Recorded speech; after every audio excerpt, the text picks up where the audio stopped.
నెల్లూరు జిల్లా jail superintendent Rajarao అవినీతి Bhagavatam బట్టబయలైంది. Jail superintendent Rajarao ఖైదీల బంధువులతో డబ్బులు, మద్యం డిమాండ్ చేస్తున్న ఆడియో లీక్ అయింది. డబ్బులిస్తే జైల్లో ఉన్న ఖైదీలకు సకల సౌకర్యాలు కల్పిస్తానంటూ ఆఫర్స్ ఇచ్చి భారీ వసూళ్లకు పాల్పడుతున్నట్లు ఆరోపణలు వినిపిస్తున్నాయి. సూపరింటెండెంట్ రాజారావు అవినీతి ఆరోపణలపై హోంమంత్రి అనిత తీవ్రంగా స్పందించారు. Rakesh sir, Suluvupeta sir. మన అవును సార్, ఈ మధ్య రిలీజ్ అయ్యాను కదా సార్, అదే ఫోన్ పే చేసి. బాబు చెప్పు. అదే సార్, మా అన్న వస్తా అని చెప్పాను కదా సార్. అవును, అది ఈ రోజు వస్తున్నారు సార్. ఆల్రెడీ జైలు కాడికి కూడా తీసుకొస్తా ఉన్నారు. ఏది? ఆ జైలు కాడికి తీసుకొస్తా ఉన్నారు సార్. సరెండర్ చేశారు ఈ రోజు. ఓహో, కోర్టుకు సరెండర్ అయ్యాడా? అవును సార్, కోర్టుకి సరెండర్ అయ్యి జైలుకి వస్తున్నారు సార్. అదే సార్, ఒక రోజు చూసుకుంటారని రేపు వచ్చి నేను కలుస్తాను సార్. మీకు కూడా రోజు ఫోన్ పే తక్కువ చేశాను. సరేనా, రేపురా. సరే సార్, రేపు డైరెక్ట్ గా వచ్చి కలుస్తాను సార్. రేపు రా బాబు, సూపాన్ని కలవాలంటరా. సరే సార్, ఏదైనా బాటిల్ ఉంది అమ్మట్లే సార్? మంచిది ఉండి చూడు. సరే సార్, అలాగే సార్, తీసుకొస్తాను సార్. ఓకే, వాడి గురించి ఫోన్ చేయి, పైకి తీసుకుంటాను. సరే సార్, అలాగే సార్. చెప్పండి, నేను వస్తాను చెప్పు. రాలేదు సార్, కోర్టుగా బాగా లేట్ అయిపోయింది సార్. కోర్టు పని మీద తిరుగుతాను. సరే, రేపు రా. సార్ సార్ రేపు వస్తాను సార్, డైరెక్ట్ గా వస్తాను. ఇప్పుడు ఫోన్ పే ఆ నంబర్కి చేయమంటారు సార్? నేను చెప్తాలే. సరే సార్, అలాగే సార్. రేపు చెయ్యి. సరే సార్, అలాగే సార్. రేపు ఫోన్ చేసి చెప్తా. సరే సార్, అలాగే. రేపు పైకి రా, చెప్తా. పైకి రా. సరే సార్, అలాగే సార్. ఓకే. అరే బాబు, బయలుదేరినా 2 నిమిషాలు వచ్చేస్తాను. సార్ ఇక్కడ ఇంటర్వ్యూకి టైం అయిపోయింది అంటా ఉన్నారు సార్ వాళ్ళు. ఇంటర్వ్యూ పెట్టండి. మీరు పెట్టలేదా? పెట్టలేదు సార్, ఒప్పుకోవట్లేదు సార్. 4 అయిపోయిందని చెప్పని. 4 అయిపోయినాయి అంటున్నారా? అవును సార్. సరే లెక్క. అది నడవదులే. నేను చూస్తా కదా, నీకెందుకు, నేను మాట్లాడిస్తా కానీ. సార్, అలాగే సార్. Okay sir. పిటిషన్ వద్దులే. సరే sir, okay sir. Okay sir నమస్తే సార్.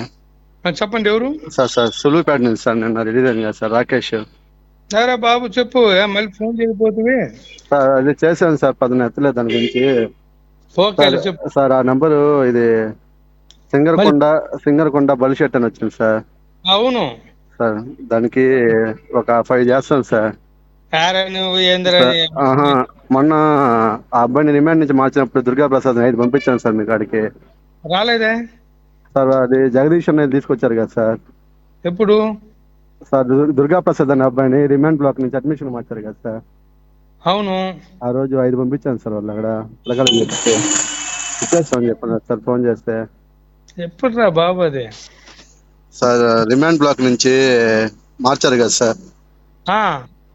రిమాండ్ నుంచి అడ్మిషన్ మార్చారు సార్, దుర్గా ప్రసాద్ అనే అబ్బాయిని. ఓకే. ఆ రోజు జగదీష్ నెల్లూరులో ఉంటారు కదా sir, Paul Jagdish. Paul Jagdish కాడ పంపించాను సార్ 5,000. మరి గుర్తులేదు, నాకైతే గుర్తులేదు. సరే సార్, ఇప్పుడు ఈ నంబర్ కి ఒక 5,000 పంపిస్తాం సార్. మరి సోమవారం కానీ మంగళవారం కానీ మా అన్న సురేందర్ ఉన్నాడు కదా సార్, తన్ని సరెండర్ చేస్తాం సార్ జైలుకి. అప్పుడు పైకి వచ్చి కలుస్తాం సార్ మిమ్మల్ని. సరే కానీ కలుస్తాం సార్. చాలా బాగా చూసుకున్నాం sir. Thank you so much sir. సరే కానీ thank you sir. Okay sir. పిలిపించాను, వస్తాడు సార్. ముందు ఇంటర్వ్యూ దగ్గర ఉండి మాట్లాడండి. అలాగే సార్. పిలిపించాను, వస్తున్నాడు చూడు. సరే సార్. సార్ ఇది ఎవరికడ ఏమంటారు సార్? తర్వాత ముందు మాట్లాడండి. ఓకే సార్, అలాగే సార్. Okay sir. డబ్బులు వేసినవా? అకౌంట్లో వేసినవా? సార్ మొన్న వచ్చి ఇచ్చాను కదా సార్. ఏంటి 26 సార్? అతని అకౌంట్ కు డబ్బులు వేసినావా అంటున్నా. వేస్తున్నాను సార్. ఉన్నాయా డబ్బులు అకౌంట్ లో? ఉన్నాయి సార్. సరే, ఉంటే అవుట్ క్యాంటీన్ రాయించి సార్ బయట నుంచి తెప్పించి ఇస్తాడు. సరే సార్, అలాగే సార్. అంతే కదా? Okay sir. అవుట్ క్యాంటీన్ రాయిస్తాను సార్, బయట నుంచి తెప్పించి ఇచ్చాయా అంటాను, సరిపోదు. Okay sir. అదే సార్, ఇంకా ఫేవర్ తగ్గలేదండి సార్ దానికన్నా సార్. నేను చూస్తాను. ఇప్పుడే కదా చెప్పావు. సరే, మనం తెచ్చిన బాటిల్ ఏంటిది? ఏం బాటిల్ అది? 100 పేపర్స్ సార్. రెడ్ లేబుల్ ఎక్కడ లేదు ఇక్కడ సులువుపేటలో. 100 పేపర్సా? 100 పేపర్స్ సార్. అవును సార్. 2.5 సార్ అది. సరే కానీ లేదు, అది తీసుకున్నాడు మంచిది కాదు సార్ అంటే ఏందిరా అన్న. వాడు మంచిదే ఇస్తాడే, ఎందుకు ఇస్తాడు అట్టాడే అన్న. మంచి సార్. 100 papers sir. 2,500 సార్ అది బాటిల్. ఓకే లేదు, ఇంకా చాలు, అర్థమైంది. Okay sir. నేను రాయిస్తాలే అతనికి అవుట్ క్యాంటీన్ రాయిస్తే పండ్లు గిళ్ళు తెప్పిస్తాలే. సరే సార్, అలాగే సార్. Thank you sir. సరే కానీ okay sir, thank you sir. Okay. రేపు 4 అట్టరా? సాయంత్రం సార్. సాయంత్రం 4 గంటలకు అట్టరా? సార్ అలాగే సార్. 4 గంటలకు అది ఉండుతట్టు రా అంటున్నా. సార్ అలాగే సార్. సార్ రెడ్ లేబుల్ తీసుకోమంటారా 100 పేపర్స్ తీసుకోమంటారా సార్? ఇది రెడ్ లేబుల్ తీసుకోమంటారా 100 పేపర్ తీసుకోమంటారా సార్? రెడ్ లేబుల్ తీసుకో. సరే సార్, అలాగే సార్. సరే సార్, అలాగే సార్.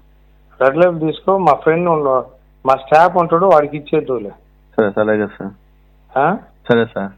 సార్ మా అన్నోళ్ళు వస్తారు సార్, వాళ్ళని ఒకరు మీకు పరిచయం చేసి చిన్న సన్మానం చేద్దాం సార్. ఏంటిది?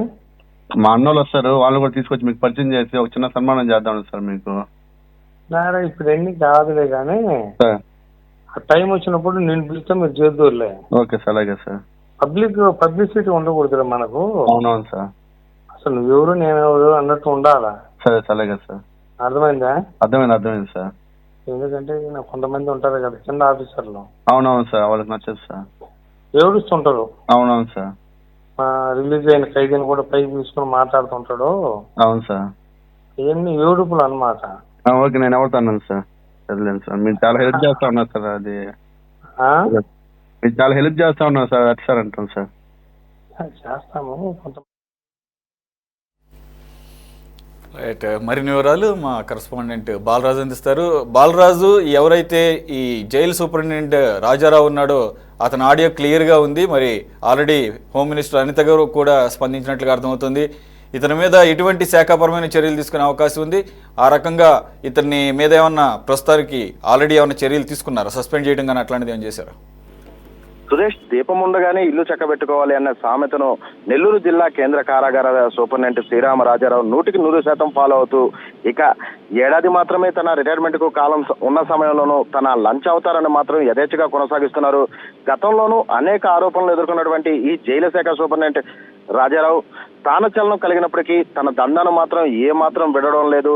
అయితే తప్పు చేసిన వారు ఎప్పటికైనా చిక్కకపోరు అన్న విధంగానే నెల్లూరు జిల్లా కేంద్ర కారాగార సూపరింటెండెంట్ శ్రీరామ రాజారావు ఇంతకాలం సాగించిన భాగవతం అంతా కూడా ఆధారాలతో సహా బయటబయలింది.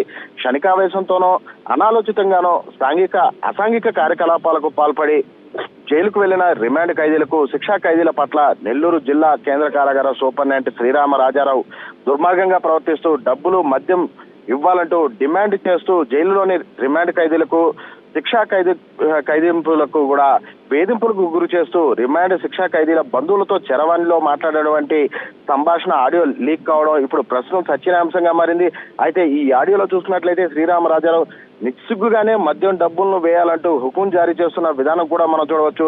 కాగా గతంలో ప్రస్తుత ముఖ్యమంత్రి చంద్రబాబు నాయుడు రాజమండ్రి సెంట్రల్ జైల్లో ఉన్న సమయంలోనూ అక్కడి సూపరింటెండెంట్ గా వ్యవహరిస్తున్న శ్రీరామ రాజారావు అప్పుడు కూడా అనేక ఆరోపణలను ఎదుర్కొన్నారు. అయితే ప్రస్తుత కూటమి ప్రభుత్వంలో రాజమండ్రి సెంట్రల్ జైలు నుండి నెల్లూరు జిల్లా జైలుకు బదిలీ అయినప్పటికీ అవినీతిని మాత్రం ఆపలేదన్నది ఇప్పుడు బహిర్గతమైనటువంటి ఆడియోలు, ఫోన్ పే స్క్రీన్ షాట్లతో బట్టబయలవుతుంది. తనకు మందు, డబ్బులు ఇస్తే జైల్లోనూ సకల సౌకర్యాలు కల్పిస్తానంటూ శ్రీరామ రాజారావు ఖైదీలకు బహిరంగంగానే చెప్తారని ఖైదీల బంధువులు కూడా వెల్లడిస్తున్నారు. ఇకపోతే శ్రీరామ రాజారావు సింగరకొండ బాలిశెట్టి అనే ఫోన్ పేకు ఖైదీల బంధువుల నుండి లంచాలను అందుకుంటున్నారు. కాగా ఏడాది మాత్రమే పదవీ సమయం ఉన్న క్రమంలోనూ సూపరింటెండెంట్ రాజారావు పాల్పడుతున్న చేష్టలపై జైలు సిబ్బందితో పాటు ప్రజలు కూడా మండిపడుతున్నారు. ఈ విషయాన్ని గత కొద్ది రోజులుగా అంటే శ్రీరామరాజారావు నెల్లూరు జిల్లాలో బాధ్యతలు చేపట్టినప్పటి నుండి కూడా అనేక ఖైదీల బంధువులు కూడా చెప్పుకొస్తున్నప్పటికీ ఆధారాలతో బయటపెట్టిన వారు మాత్రం ఇప్పటి వరకు లేరని చెప్పవచ్చు. కానీ ఇప్పుడు ఆధారాలతో బయటబయలు కావడంతో ఈ ఘటనపై హోంమంత్రి వంగలపూడి అనిత కూడా స్పందించారు. కానీ చంద్రబాబు జైల్లో ఉన్న సమయంలోనే దురుసుగా ప్రవర్తించారని ఆరోపణలు ఎదుర్కొన్నటువంటి శ్రీరామ రాజారావు పై అధికారంలోకి వచ్చినటువంటి సమయంలో కూడా చర్యలు చేపట్టడం మాని సాధారణంగానే బదిలీ చేయడం చేశారు. అయితే ఇప్పుడు కూడా ఇన్ని ఆరోపణలతో పాటు ఆరోపణలన్నీ కూడా ఆధారాలతో బయటబయలనే సమయంలో కూడా కేవలం పాపబీర్తో ఒక ఏడాది మాత్రమే సమయం ఉన్నందున పాపబీర్తో సాధారణ చర్యలు చేపడతారా లేక ఎక్కడైనా కఠిన చర్యలు చేపడతారా అన్నది మాత్రం వేచి చూడాల్సిన అంశం. అయితే ప్రస్తుతం మాత్రం నెల్లూరు జిల్లా కేంద్ర కారాగారంలో ఉన్నటువంటి రిమాండ్ ఖైదీలకు, శిక్షణ ఖైదీలకు మాత్రం రక్షణ కల్పించాల్సిన అవసరం మాత్రం ఉంది.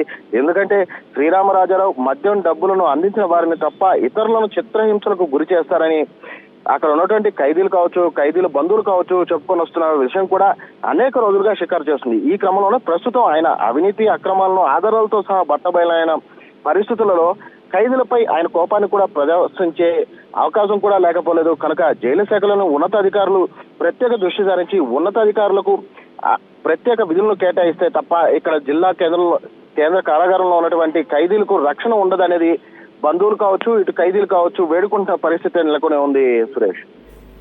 Okay, right. Thank you Balaraju.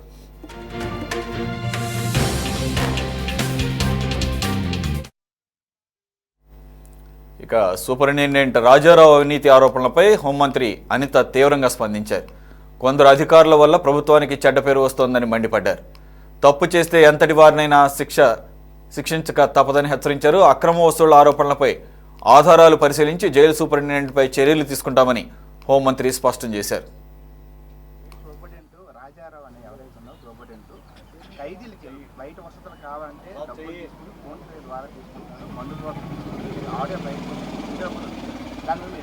డెఫినెట్గా అలాంటి పరిస్థితి ఉంటే మొన్న చూసారండి, వైజాగ్లోని ఒక సూపరింటెండెంట్ ఇలా చేశారంటేనే ఇమీడియట్గా మేము సస్పెండ్ చేసి ఇంట్లో కూర్చోండి. సో అటువంటి పరిస్థితులు. ఇప్పుడు విషయం ఏంటంటే వ్యవస్థ, నేను ప్రతిసారి చెప్పడం కాదు కానీ డిస్టర్బ్ అయిపోయింది మొత్తం వ్యవస్థ అంతా. దీన్ని స్టిమ్యులైన్లో పెట్టడానికి కొంచెం టైం మాకు పడుతుంది. ఇలాంటి సిచ్యువేషన్స్ ఎక్కడైనా ఉన్నా కూడా ఇమీడియట్గా మేము రెస్పాండ్ అవుతున్నాం, ఇమీడియట్గా వాళ్ళ మీద చర్యలు తీసుకుంటున్నాం. అటువంటి ఫర్దర్గా జరగకుండా కూడా మొత్తం నిఘా యంత్రాంగాన్ని మొత్తం మేము పెడుతున్నాం. హోమ్లో సెక్యూరిటీ పరంగా కూడా అమ్మాయిలే